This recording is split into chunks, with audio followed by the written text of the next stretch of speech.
Hello student, you are welcome in SST Genix class. Today we are going to study nationalism in India.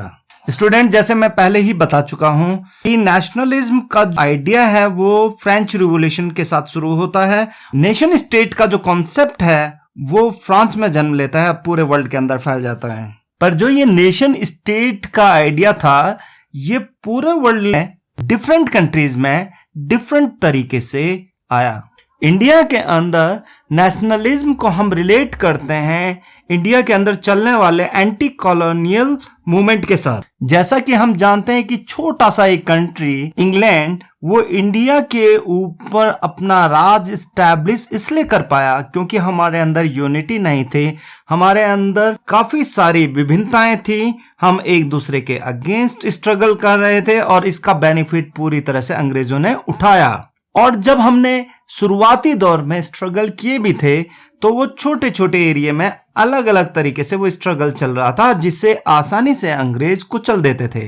पर धीरे धीरे ये sense हमारे अंदर develop होने लगा कि अगर हमें अंग्रेजों को हिंदुस्तान से भगाना है तो हमें एकजुट होना पड़ेगा। बस ये जो हमारी यूनिटी की नीड थी इसने धीरे धीरे डेवलप फॉर्म लेना शुरू कर दिया नेशनलिज्म का। इसने लोगों की बॉन्डिंग को बढ़ाया और जो ग्रुप थे वो यूनाइट होने शुरू हो गए। हमारे नेशनल मूवमेंट था उसका एक फीचर ये भी है कि इसमें अलग अलग क्लास और अलग अलग ग्रुप के लोगों ने पार्टिसिपेट किया था। उनके एक्सपीरियंसेस भी डिफरेंट थे और उनका फ्रीडम के बारे में जो आइडिया था वो भी डिफरेंट था। महात्मा गांधी जी के अंडर में भारत ने एक यूनाइट स्ट्रगल मूवमेंट चलाया था अंग्रेजों के अगेंस्ट और उनके एफर्ट से इंडियन के बीच में यूनिटी डेवलप हुई थी। पर एक तरफ जहां ये यूनिटी डेवलप हो रही थी दूसरी तरफ के लिए इसमें काफी सारा स्पेस था कॉन्फ्लिक्ट के लिए। इस चैप्टर में हम जो हमारा नेशनल मूवमेंट है उसका एक छोटा सा पार्ट जहां पर हम नॉन कॉपरेशन मूवमेंट से सिविल डिसओबीडियंस मूवमेंट के बीच का वक्त है या टाइम है उसके बारे में स्टडी करेंगे और हम ये जानने की कोशिश करेंगे कि इंडिया के अंदर जो नेशनलिज्म डेवलप हुआ था वो किस तरह से डेवलप हुआ। मतलब इंडिया के मायने में हमारे अंदर जो यूनिटी आई वो किस तरह से आई। जो सोसाइटी के अलग अलग सेक्शन थे उन्होंने किस तरह से इसमें पार्टिसिपेट किया, किस तरह से वो एकजुट हुए, किस तरह से वो स्ट्रगल करने के लिए आगे आए। 1919 के बाद हमारा जो नेशनल मूवमेंट था इसमें एक बहुत बड़ा चेंज आया और इसी चेंज से हम शुरू करने जा रहे हैं अपने नेशनलिज्म को समझने का है। 1919 के बाद हमारा जो नेशनल मूवमेंट है वो सिटी से बाहर निकलकर दूर गांव तक फैला। इसने डिफरेंट सेक्शन के अंदर अपनी पैठ बनाई और जो स्ट्रगल करने का जो तरीका था उसमें भी काफी बड़े बदलाव और चेंजेस इसके बाद आए। स्टूडेंट जैसा कि आपको पता है फर्स्ट वर्ल्ड वॉर 1914 टू 1918 के बीच में चला और इसके कारण पूरे वर्ल्ड में काफी सारे इकोनॉमिक एंड पॉलिटिकल चेंजेस देखने को मिले। इंडिया अंग्रेजों की कॉलोनी थी या कहें कि अंग्रेजों का गुलाम था और इसके कारण इंडिया को भी फर्स्ट वर्ल्ड वॉर में पार्टिसिपेट करना पड़ा क्योंकि इंग्लैंड ऑलरेडी ही पार्टिसिपेट कर चुका था। वर्ल्ड वॉर के दौरान इंडिया का वॉर एक्सपेंडिचर या डिफेंस एक्सपेंडिचर बहुत तेजी से बढ़ा क्योंकि हम इंग्लैंड के फेवर में वॉर लड़ रहे थे। उस वॉर एक्सपेंडिचर को पूरा करने के लिए एक्साइज ड्यूटी बढ़ाई गई, इनकम टैक्स बढ़ाया गया, कस्टम ड्यूटी बढ़ाई गई और इस पूरे टाइम में प्राइसेस बहुत तेजी से ऊपर की तरफ चढ़े।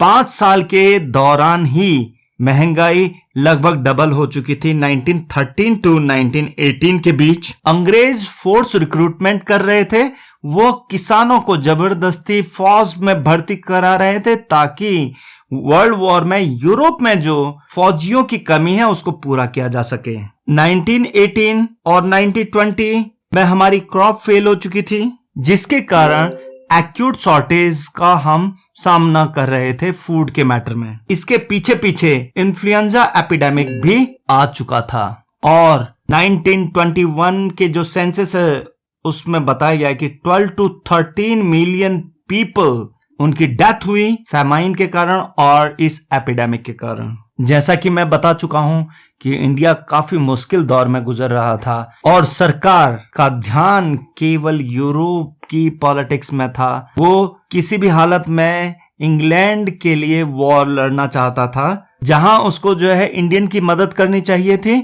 वहां वो इंडिया का एक्सप्लॉयटेशन कर रहा था, जिससे लोग खुश नहीं थे। लोग अंग्रेजों के अगेंस्ट मूवमेंट चलाना चाह रहे थे, वो स्ट्रगल करना चाह रहे थे, वो अंग्रेजी सत्ता को हिंदुस्तान से बाहर भगाना चाह रहे थे। और ये जो इच्छा थी, इसने एक नए लीडरशिप को जन्म दिया, एक नए मेथड जो स्ट्रगल का था उसको जन्म दिया। वो मेथड क्या था, इसके बारे में अब हम डिस्कस करते हैं। ये शुरुआत होती है 1915 में, जब महात्मा गांधी साउथ अफ्रीका से इंडिया लौटे। साउथ अफ्रीका में गांधी जी ने वहां की अपार्टेड जो गवर्नमेंट थी उसके अगेंस्ट स्ट्रगल किया था और उसमें जो तरीका अपनाया था वो तरीका था सत्याग्रह का। सत्याग्रह मीन्स सत्य का आग्रह करना। इसके अनुसार गांधी जी का कहना था, अगर आप जुल्मी के खिलाफ स्ट्रगल करते हैं और आपको भरोसा है कि जो आपका कॉज है वो बिल्कुल सही है, ट्रू है, और आप इनजस्टिस के खिलाफ लड़ रहे हैं, तो आपको इसके लिए हिंसा की जरूरत नहीं पड़ेगी। आप नॉन वायलेंट तरीके से आप जुल्म के खिलाफ लड़ सकते हैं, उसके लिए आपको हिंसा की जरूरत नहीं पड़ेगी। और गांधी जी का ये पूर्ण विश्वास था कि अगर वो नॉन वायलेंस को अपनाते हैं तो वो भारत को एकजुट करने में सफल रहेंगे और साथ में अंग्रेजों के खिलाफ वो संघर्ष में विजयी भी होंगे। गांधी जी जब साउथ अफ्रीका से वापस लौटे तो उन्होंने छोटे मोटे सत्याग्रह मूवमेंट स्टार्ट किए। 1916 में गांधी जी चंपारण डिस्ट्रिक्ट में पहुंचते हैं और वहां के फार्मर को वो इंस्पायर करते हैं कि वो ऑप्रेसिव प्लांटेशन सिस्टम के अगेंस्ट सत्याग्रह मूवमेंट स्टार्ट करें।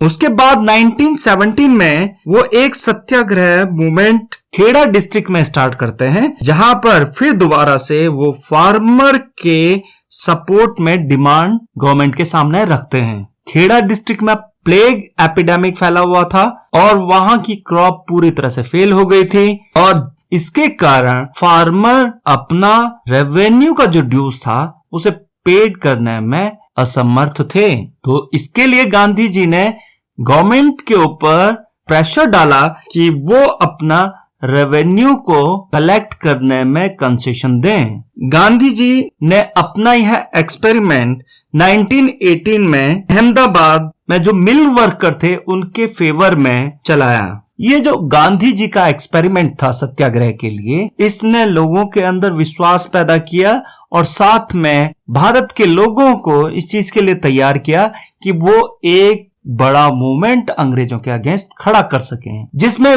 ये छोटे छोटे अलग अलग क्षेत्रों के लोग नहीं बल्कि में पूरा भारत इकट्ठा होकर ये मूवमेंट चलाए। और इस मूवमेंट के लिए जहां एक तरफ पब्लिक असंतुष्ट थी तो वहां उन्हें एक ऐसे लीडर की भी जरूरत थी जो पूरी इंडिया को एकजुट कर सके, क्योंकि इससे पहले अभी तक जो मूवमेंट चले थे उसमें एकजुटता ज्यादा प्रखर तरीके से सामने बाहर नहीं आई हुई थी। तो नेक्स्ट पार्ट में student we will discuss about what were the circumstances which made possible unity in India. Till then, thank you and have a nice day. Bye bye.